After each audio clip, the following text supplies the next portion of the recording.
We had to park a block away from the Anne Frank house, and then while Leadvi stood in line to get tickets for us, I sat with my back against a little tree, looking at all the moored houseboats in the Prisengrat Canal. Augustus was standing above me, rolling my oxygen cart in lazy circles, just watching the wheels spin. I wanted him to sit next to me, but I knew it was hard for him to sit, and harder still to stand back up. "Okay?" he asked, looking down at me. I shrugged and reached a hand for his calf. It was his fake calf, but I held on to it. He looked down at me. "I wanted," I said. "I know," he said. "I know." Apparently the world is not a wish-granting factory. That made me smile a little. Leadvi returned with the tickets, but her thin lips were pursed with worry. "There is no elevator," she said. "I am very, very sorry." "It's okay," I said. "No. There are many stairs," she said. "Steep stairs." "It's okay," I said again. Augustus started to say something, but I interrupted. "It's okay. I can do it." We began in a room with a video about Jews in Holland and the Nazi invasion and the Frank family. Then we walked upstairs into the canal house where Otto Frank's business had been. The stairs were slow for me and Augustus both, but I felt strong. Soon I was staring at the famous bookcase that had hid Anne Frank, her family, and 4 others. The bookcase was half open, and behind it was an even steeper set of stairs, only wide enough for 1 person. There were fellow visitors all around us, and I didn't want to hold up the procession, but Leadvi said, "If everyone could be patient, please."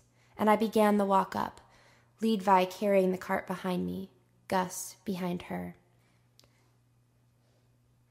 It was 14 steps. I kept thinking about the people behind me. They were mostly adults speaking a variety of languages, and feeling embarrassed or whatever, feeling like a ghost that both comforts and haunts. But finally, I made it up, and then I was in an eerily empty room, leaning against the wall, my brain telling my lungs, "It's okay, calm down, it's okay," and my lungs telling my brain, oh God, we're dying here." I didn't even see Augustus come upstairs, but he came over and wiped his brow at the back of his hand like, "Phew," and said, "You're a champion." After a few minutes of wall leaning, I made it to the next room, which Anne had shared with the dentist Fritz Pfeffer. It was tiny, empty of all furniture. You'd never know anyone had lived there, except that the pictures Anne had pasted onto the wall from magazines and newspapers were still there.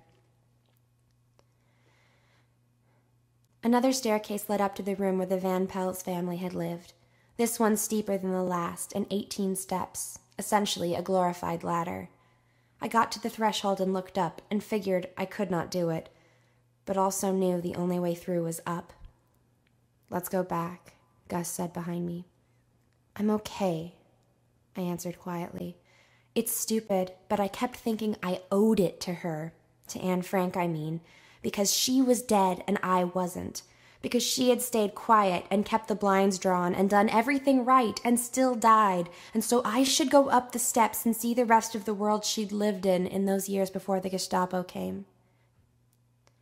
I began to climb the stairs, crawling up them like a little kid would, slow at first, so I could breathe, but then faster, because I knew I couldn't breathe, and I wanted to get to the top before everything gave out. The blackness encroached around my field of vision as I pulled myself up. 18 steps, steep as hell, but I finally crested the staircase, mostly blind and nauseated, the muscles in my arms and legs screaming for oxygen. I slumped seated against a wall, heaving watered-down coughs. There was an empty glass case bolted to the wall above me, and I stared up through it to the ceiling and tried not to pass out. Leadvi crouched down next to me, saying, "You're at the top. That is it." And I nodded. I had a vague awareness of the adults all around glancing down at me worriedly, of Leadvi speaking quietly in one language, and then another to various visitors, of Augustus standing above me, his hand on the top of my head, stroking my hair along the part.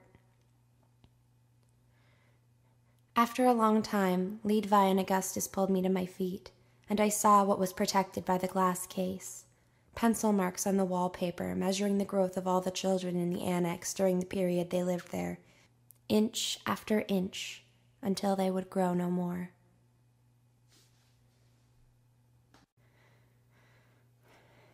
From there we left the Franks' living area, but were still in the museum. A long, narrow hallway showed pictures of each of the annex's 8 residents and described how and where and when they died. The only member of his whole family who survived the war, Leadvi told us, referring to Anne's father, Otto. Her voice was hushed, like we were in church. But he didn't survive a war. Not really, Augustus said. He survived a genocide. True, Leadvi said. I do not know how you go on without your family. I do not know. As I read about each of the 7 who died, I thought of Otto Frank not being a father anymore, left with a diary instead of a wife and 2 daughters. At the end of the hallway, a huge book, bigger than a dictionary, contained the names of the 103,000 dead from the Netherlands in the Holocaust. Only 5,000 of the deported Dutch Jews, a wall label explained, had survived. 5,000 Otto Franks. The book was turned to the page with Anne Frank's name, but what got me about it was the fact that right beneath her name, there were 4 Aaron Franks. 4. 4 Aaron Franks without museums, without historical markers, without anyone to mourn them. I silently resolved to remember and pray for the 4 Aaron Franks as long as I was around. Maybe some people need to believe in a proper and omnipotent God to pray, but I don't. As we got to the end of the room, Gus stopped and said, "You okay?" I nodded. He gestured back toward Anne's picture. The worst part is that she almost lived, you know. She died weeks away from liberation. Leadvi took a few steps away to watch a video, and I grabbed Augustus's hand as we walked into the next room. It was an A-frame room with some letters Otto Frank had written to people during the months-long search for his daughters. On the wall in the middle of the room, a video of Otto Frank played. He was speaking in English. "Are there any Nazis left that I could hunt down and bring to justice?" Augustus asked while we leaned over the vitrines reading Otto's letters, and the gutting replies that no. No one had seen his children after the liberation. "I think they're all dead, but it's not like the Nazis had a monopoly on evil." "True," he said. "That's what we should do, Hazel Grace. We should team up and be this disabled vigilante duo roaring through the world, righting wrongs, defending the weak, protecting the endangered." Although it was his dream and not mine, I indulged it. He'd indulged mine after all. "Our fearlessness shall be our secret weapon," I said. "The tales of our exploits will survive as long as the human voice itself," he said. "And even after that, when the robots recall the human absurdities of sacrifice and compassion, they will remember us. They will robot laugh at our courageous folly," he said. "But something in their iron robot hearts will yearn to have lived and died as we did, on the hero's errand." "Augustus Waters," I said, looking up at him, thinking that you cannot kiss anyone in the Anne Frank house. And then thinking that Anne Frank, after all, kissed someone in the Anne Frank house, and that she would probably like nothing better than for her home to become a place where the young and irreparably broken sink into love. And I must say, I was very much surprised about deep thoughts Anna had. And then we were kissing. My hand let go of the oxygen cart, and I reached up for his neck, and he pulled me up by my waist onto my tiptoes.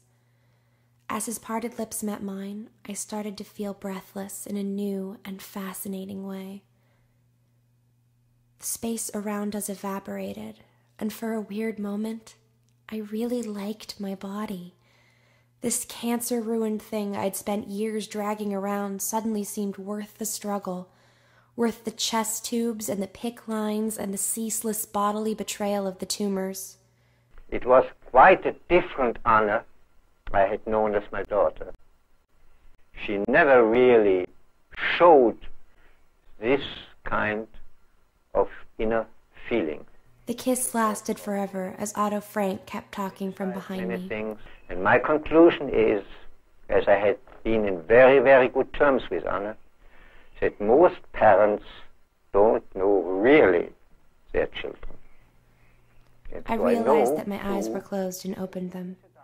Augustus was staring at me, his blue eyes closer to me than they'd ever been, and behind him, a crowd of people, 3 deep, had sort of circled around us.